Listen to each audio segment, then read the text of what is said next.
حضرت عمر جب اسلام لائے تو اسلام لانے والوں میں ان کا نمبر 40واں نمبر تھا۔ اللہ تبارک و تعالیٰ نے ان کو کتنا عزت اور کتنا مقام اور مرتبہ عطا فرمایا کہ دوسرے خلیفہ بنے۔ تمام انبیاء اور تمام صحابہ میں، انبیاء کے بعد تمام صحابہ میں، یہ تمام لوگوں میں، انبیاء کے بعد تمام لوگوں میں یہ دوسرے نمبر کے آدمی بن گئے، دوسرے نمبر کے صحابی بن گئے۔ ان کا عزت، ان کا مقام و مرتبہ وہ حضور کے بعد، انبیاء کے بعد دوسرے نمبر پر ان کا درجہ آیا۔ تو اس طریقے سے اللہ تبارک و تعالیٰ نے ان کو اتنا بڑا مقام عطا فرمایا۔ صحابہ ان کے اسلام لانے سے خوشی محسوس کرتے تھے کہ ہم 5 سال، چونکہ سن 5 نبوت میں یہ ایمان لائے تو 5 سالوں میں چھپ کے عبادت ہوتی رہی، لیکن جب سن 5 نبوت میں حضرت عمر فاروق ایمان لائے تو صحابہ میں خوشی تھی کہ اب عبادت کھلے عام ہو رہی ہے، کعبہ میں ہو رہی ہے۔ پہلے چھپ چھپ کے ڈر ڈر کے نماز ہوتی تھی، اور جب اسلام لے آئے تو اب حضرت عمر نے کہا کہ کون اپنے کو شہید کرانا چاہتا ہے، اپنی بیوی کو بیوہ کرانا چاہتا ہے، اپنے بچوں کو یتیم کرانا چاہتا ہے، وہ آئے اور آج کھلے عام عبادت ہوگی، اور جو روک سکتا ہے وہ روک لے۔ عمر کی تلوار حاضر ہے۔ حضرت عمر فاروق رضی اللہ تعالیٰ عنہ 22 لاکھ مربع میل پر حکومت کی حضرت عمر نے، اور ان کی حکومت کہا جاتا ہے کہ انسان 4 چیزوں سے بنا ہے: آگ، پانی، مٹی، ہوا۔ ان چاروں پر بھی حضرت عمر کی عادلانہ منصفانہ حکومت تھی۔ چنانچہ ہوا پر بھی ان کی حکومت تھی۔ حضرت ساریہ کو حضرت عمر فاروق نے گورنر بنا کر بھیجا یمن کے کسی علاقے کا کہ وہاں پر جائیے اور وہاں جہاد کیجیے، اور یہاں حضرت عمر فاروق مدینہ منورہ میں ہیں، اور مدینہ منورہ میں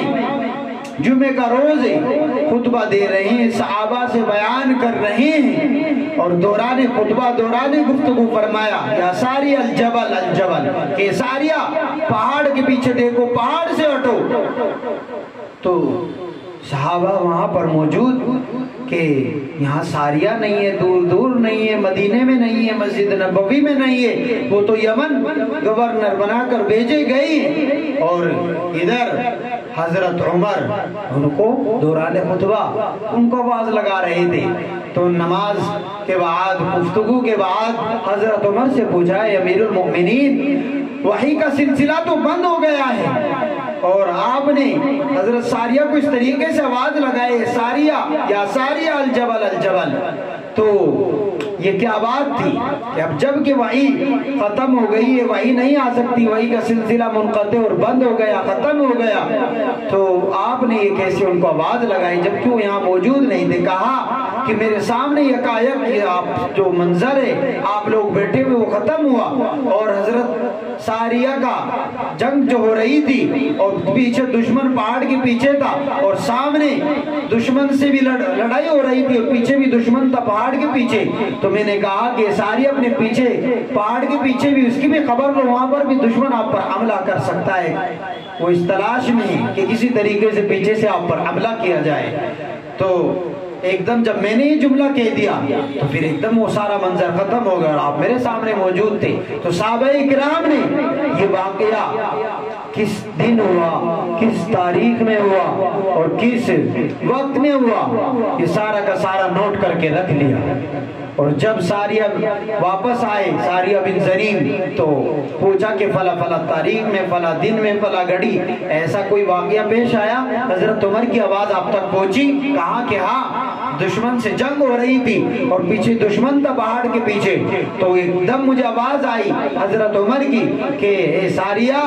پیچھے کی بھی خبر لو، پہاڑ کے پیچھے بھی دشمن چھپا ہوا ہے۔ تو میں نے دیکھا کہ واقعتاً دشمن تھا اور وہ تاک میں تھا کہ ہم پر حملہ کرے، ہم کی جماعت پر۔ تو ایک دم پھر ان سے ہم مطلع ہوئے اور ان سے بھی ہم پھر نمٹے۔ تو اس طریقے سے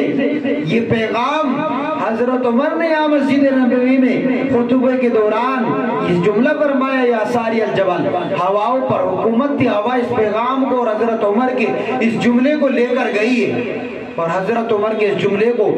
میل اور سینکڑوں میل دور یمن تک پہنچا دیا۔ تو یہ ہواؤں پر بھی حکومت ہے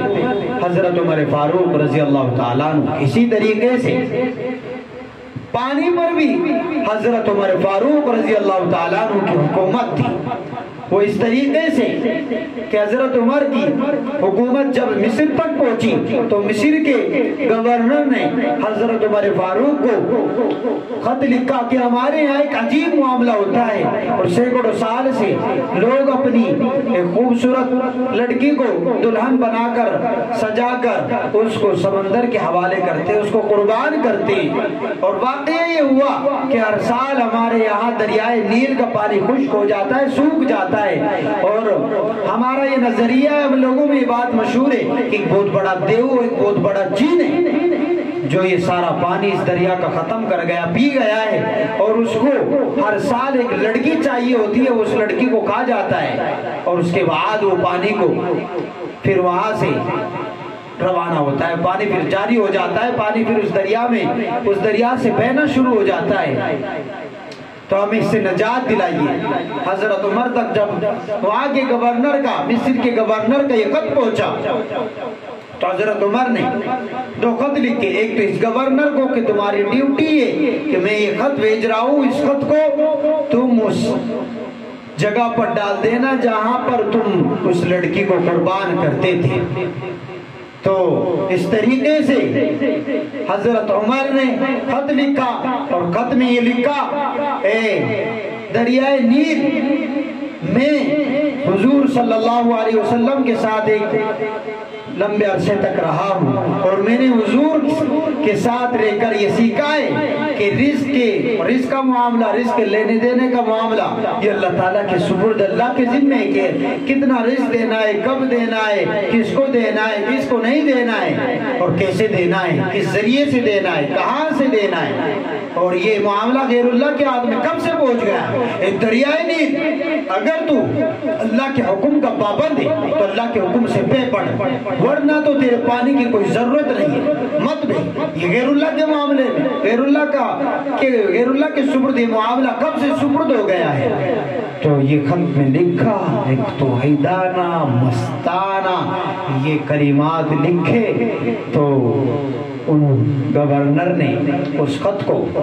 وہاں پر جا کر ڈال دیا۔ اب گورنر کے ساتھ جب یہ گورنر مصر پہنچے تو انہوں نے کہا کہ نیا فرمان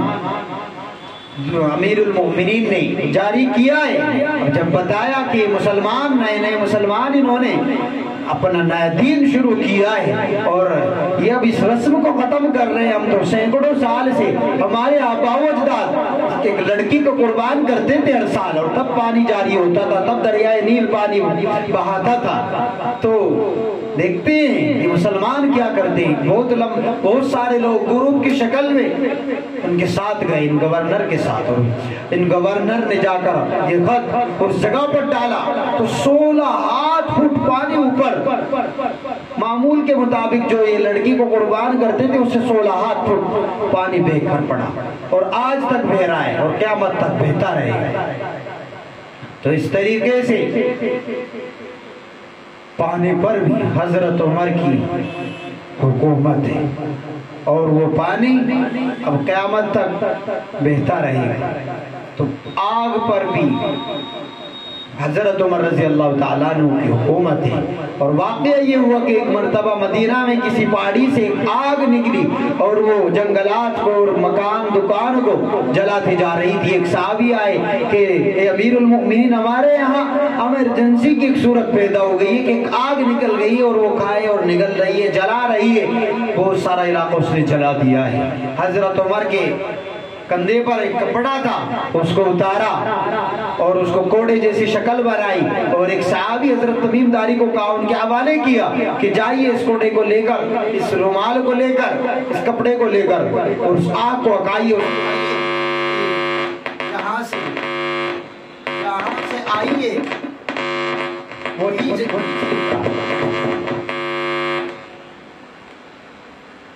جہاں سے آئی ہے وہیں پر چلی جا۔ اور اس طریقے سے حضرت ساریہ وہ حضرت تمیم داری نے اس آگ کو جہاں سے وہ نکلی تھی وہیں تک پہنچا دیا۔ تو اس طریقے سے حضرت عمر کی حکومت ہوا پر بھی، پانی پر بھی، آگ پر بھی اور مٹی پر بھی۔ ایک مرتبہ کسی پہاڑی پر حضرت عمر مدینہ میں موجود تھے، زلزلہ آیا تو زلزلہ آیا تو اپنا کوڑا مارا اور کہا یہاں پر حضور موجود ہوتے ہوئے اس شہر میں زلزلہ آ رہا ہے، کیا عمر نے کوئی ناانصافی کی ہے؟ عمر تو اس وقت تک نہیں سوتا جب تک کہ دریائے دجلہ کے کنارے بھی، یعنی جہاں تک میری حکومت ہے، اگر وہاں کا کتا بھی بھوکا ہے تو جب تک وہ کھا نہ لے، سیراب نہ ہو جائے، تب تک حضرت عمر فاروق نہیں سوتا۔ تو کوڑا مارا اور آج تک وہاں زلزلہ نہیں آیا، ایک دم زلزلہ بند ہو گیا۔ صرف 3 زلزلے وہ آئیں گے جو قیامت کے قریب دجال وہاں مدینہ میں داخل ہونے کی کوشش کرے گا، تو مدینہ میں 3 زلزلے آئیں گے اور ایک بہت بڑی تعداد میں مدینے سے منافقین نکلیں گے، صرف مدینے سے، تو وہ صرف وہی 3 زلزلے آنے ہیں۔ ورنہ حضرت عمر فاروق کی برکت کہ آج تک دنیا میں زلزلے آتے رہیں گے قیامت تک، لیکن وہاں زلزلہ نہیں آئے گا۔ تو یہ عمر بن الخطاب، حضرت عمر فاروق رضی اللہ تعالیٰ عنہ، ان کی طاقت کو اگر ایک جملے میں بیان کرنا ہو تو ان کی طاقت کہ انہوں نے بیت اللہ کو بھی پتہ کرایا اور بیت المقدس کو بھی۔ آج جس کو 1.5 ارب سے 2 ارب مسلمان، تقریباً 2 ارب مسلمان مل کر بیت المقدس کو، مسجد اقصیٰ کو فتح نہیں کرا پا رہے ہیں، تنہا اکیلے حضرت عمر فاروق نے اس کو فتح کیا ہے۔ تو حضرت عمر فاروق رضی اللہ تعالیٰ عنہ کی کہ اوصاف و کمالات سے، ان کی ایمانہ جرأت، دینی حمیت اور بہادری سے ہمیں سبق لینے کی ضرورت ہے کہ ان کی شہادت وہ یکم محرم الحرام کوئی، آج 2 محرم الحرام ہے، اور ان کی شہادت یکم محرم الحرام کو ہوئی، اور ان کی شہادت کا واقعہ المناک اور دردناک واقعہ یہ ہوا کہ حضرت مغیرہ کا ایک غلام تھا گلولو فیروز مجوسی، تو اس پر حضرت مغیرہ کے 2 دینار ٹیکس تھے۔ اب یہ حضرت عمر فاروق کے پاس آیا اور یہ مجوسی تھا، مسلمان نہیں تھا، آگ پر یہ آگ کی عبادت کرتا تھا اور اس کے دلوں میں مسلمان کی اور اسلام کی اور صحابہ کی دشمنی تھی، بغض تھا۔ یہ آیا عمر فاروق کے پاس، امیر المؤمنین کے پاس، کہا کہ میرے اوپر ایک بڑا ٹیکس مقرر کر دیا مغیرہ نے، تو اس میں نرمی کر دیجئے، اس کو کم کرا دیجئے یا اس کو ختم کرا دیجئے۔ تو حضرت عمر نے کہا کہ تو کوئی زیادہ ٹیکس نہیں ہے، اور کہا کہ کیا کیا کام تو کرتا ہے؟ کہا کہ میں مصور بھی ہوں اور میں یہ بھی کام کر لیتا ہوں، اور میں خنجر نیزے کی بنانے کا، اور نیزے میں مجھے مہارت ہے، نیزہ بناتا ہوں۔ کہا کہ ایک نیزہ ہمیں بھی بنا کر دو۔ کہا کہ ایسا نیزہ بنا کر دوں گا کہ مشرق اور مغرب یاد رکھے گی۔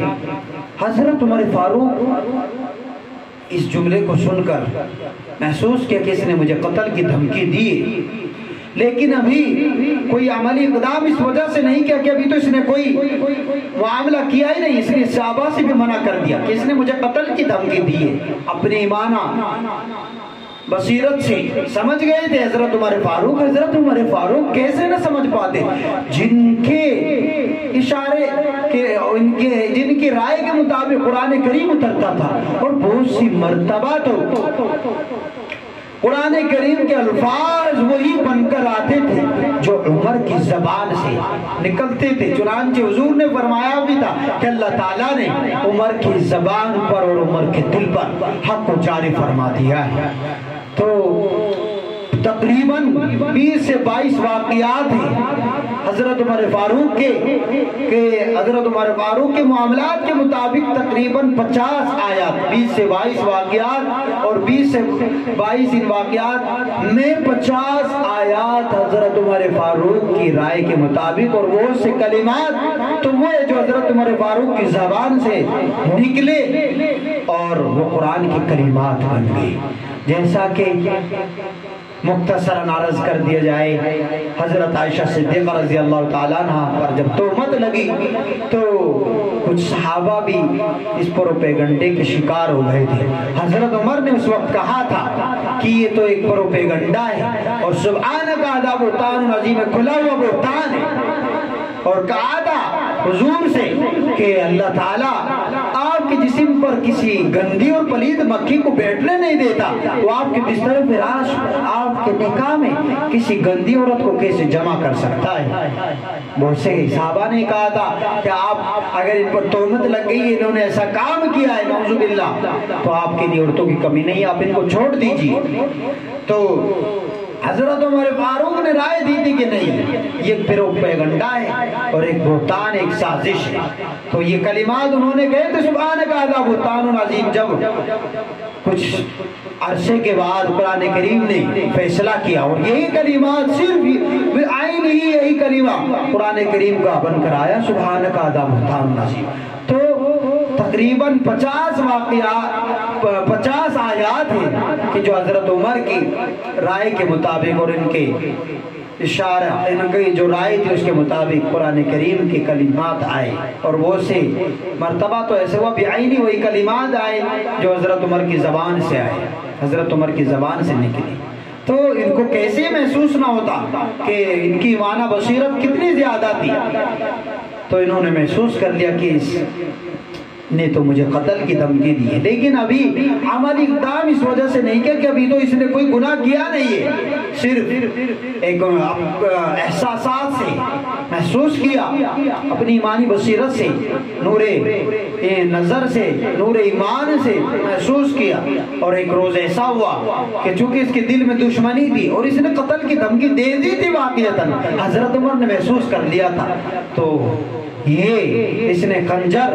زہر میں بھجا ہوا وہ حضرت عمر فاروق کو لگایا فجر کی نماز میں چھپ چھپا کر، چونکہ آج کی طرح کا دور نہیں تھا کہ لائٹیں اور طرح طرح کی اس طریقے سے خوب رونق و مسجد میں چراغ جلا کر نماز پڑھی جاتی تھی، اور فجر کی نماز میں چھپ چھپا کر منبر کے قریب کہیں چھپ گیا اور منبر رسول صلی اللہ علیہ وسلم کے قریب کہیں آ کر یہ چھپ گیا، اور فجر کی نماز میں اس نے حضرت عمر فاروق نے نماز شروع کی، اور نماز شروع کرتے ہی اس نے 6 حملے کیے، 6 وار کی، 6 خنجر لگائے۔ حضرت عمر فاروق حملے کی تاب نہ لا سکے اور موقع پر گر گئے، اور اس وقت حضرت عمر فاروق نے ایک مسئلے پر عمل کیا کہ اپنے اگر امام کو کوئی عارضہ پیش آ جائے، ہاتھ پکڑ کر اپنے پیچھے سے حضرت عبد الرحمن بن عوف کو اپنے آگے کھڑا کر دیا، اور اس طریقے سے مختصر حضرت عبد الرحمن بن عوف نے اپنی نماز یہ پوری کرائی، اور نماز کے بعد اور دیکھا کہ کون تھا، اور یہ ابو لولو اس مجوسی اس بدبخت نے نکلنے کی اور بھاگنے کی کوشش کی، تو اس نے کئی صحابی کو اور زخمی کیا، 6 سے زیادہ اس نے اور صحابہ کو زخمی کیا، اور یہ جب بھاگ نہ پایا، چونکہ صحابہ کی صفیں بہت اچھی طریقے سے لگتی تھی اور ایسے لگتی تھی گویا کہ سیسا پلائی ہوئی دیوار، جب یہ بھاگ نہ پایا اور نکل نہ پایا، اس نے اپنے آپ کو خنجر مارا اور خودکشی کر کے اپنے آپ کو بھی مار دیا۔ تو جب نماز کے بعد دیکھا، حضرت عمر نے کہا کہ کس نے مجھ پر حملہ کیا، تو چراغ جلا کر دیکھا گیا کہ وہ ابو لولو مجوسی، وہی غلام جس نے قتل کی دھمکی دی تھی، اور جو ابو مغیرہ کا غلام تھا اس نے قتل کیا۔ کہا کہ الحمدللہ میرا خون کسی مسلمان کے ہاتھ سے نہیں ہوا۔ تو یہ حملہ 27 ذی الحجہ کو ہوا، 3-4 روز شدید زخمی کی حالت میں حضرت عمر فاروق رہے اور یکم محرم الحرام میں دم توڑ دیا اور شہید ہو گئے۔ تو حضرت عمر فاروق ان 4 دنوں میں بہت شدید زخمی رہے۔ ایک مرتبہ عبداللہ کی گود میں سر تھا اور کہا کہ بیٹے میرا سر زمین پر رکھ دے،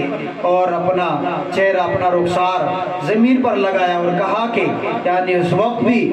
گریے وزاری اور اللہ تعالیٰ کا خوف کتنا زیادہ تھا، اللہ تعالیٰ سے آہو زاری آہو بھکا، کہا کہ اے اللہ عمر پر رحم کر دینا، عمر ورنہ ہلاک ہو جائے گا۔ اپنا رخسار دائیں لگایا، مٹی پر بائیں لگایا اور کہا کہ بیٹا حضرت عائشہ صدیقہ کے پاس جاؤ اور ان سے جا کر کہو کہ اماں میری خواہش ہے کہ میں بھی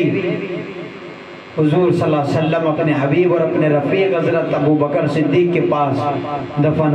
ہونا چاہتا ہوں، میری خواہش ہے۔ حضرت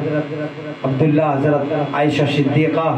حضرت عائشہ صدیقہ رضی اللہ تعالیٰ عنہ کے پاس آئے اور کہا کہ اس طریقے سے ابا جان کہہ رہے ہیں۔ حضرت عائشہ رونے لگی، کہا کہ میں چاہتی تھی یہاں پر دفن ہونا اور یہ میں نے اپنے لیے چھوڑی ہوئی تھی یہ جگہ، چونکہ یہ میرا حجرہ ہے، یہاں پر ایک میرے ابا حضرت ابو بکر صدیق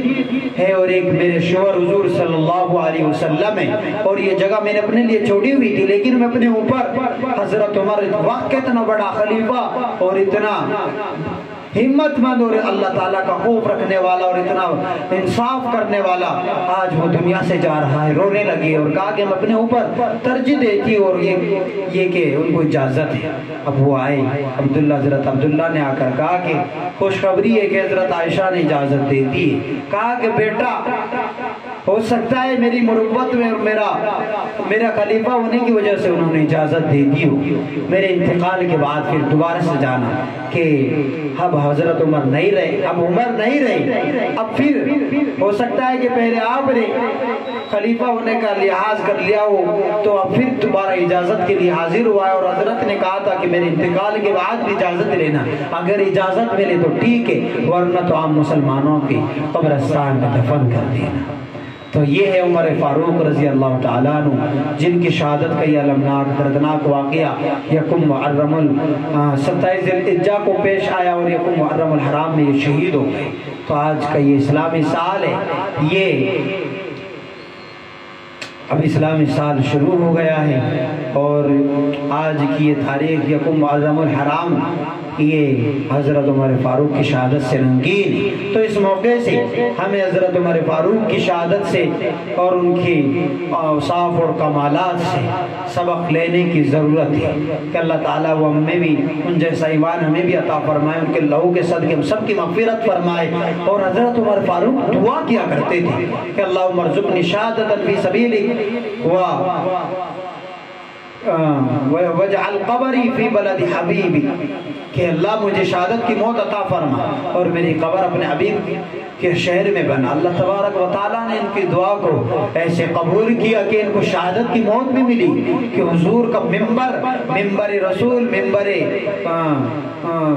حضور صلی اللہ علیہ وسلم کا ہی مصلی اور حضور ہی کی مسجد اور نماز کی حالت میں ان کو شہید کیا گیا۔ اور اگلی دعا کا اگلا جملہ تھا کہ میری قبر حضور کے شہر میں بنے، چونکہ موت تو کہیں بھی آ سکتی ہے اور قبر کہیں بھی بن سکتی ہے، تو ان کی شہر میں کیا، حضور کے بغل میں اور حضور کے پڑوس اور حضور کے ہی کمرے میں ان کو دفن ہونا ان کا مقدر ہو۔ تو اس طریقے سے ان کے دل میں بھی شہادت کی تمنا تھی، تو اس لیے ہمیں بھی منافقت کی موت سے پناہ مانگتے رہنے کی ضرورت ہے، اور اللہ تبارک و تعالی ہم سب کا انجام بہترین فرمائے اور ہمیں منافقت کی موت سے بچائے۔ اللہ تبارک و تعالی حضرت عمر فاروق کے درجات کو بلند فرمائے اور ان کے تذکرے ان کی شہادت سے اللہ ہمیں بھی وہ ایمانی جذبہ عطا فرمائے۔ اللہ تبارک و تعالی ہمیں ہمارے فلسطینی بھائیوں کو قدم بقدم دم بدم ان کو مدد و نصرت عطا فرمائے اور مسجد اقصی کو آزاد فرمائے۔ وآخر دعوانا الحمدللہ۔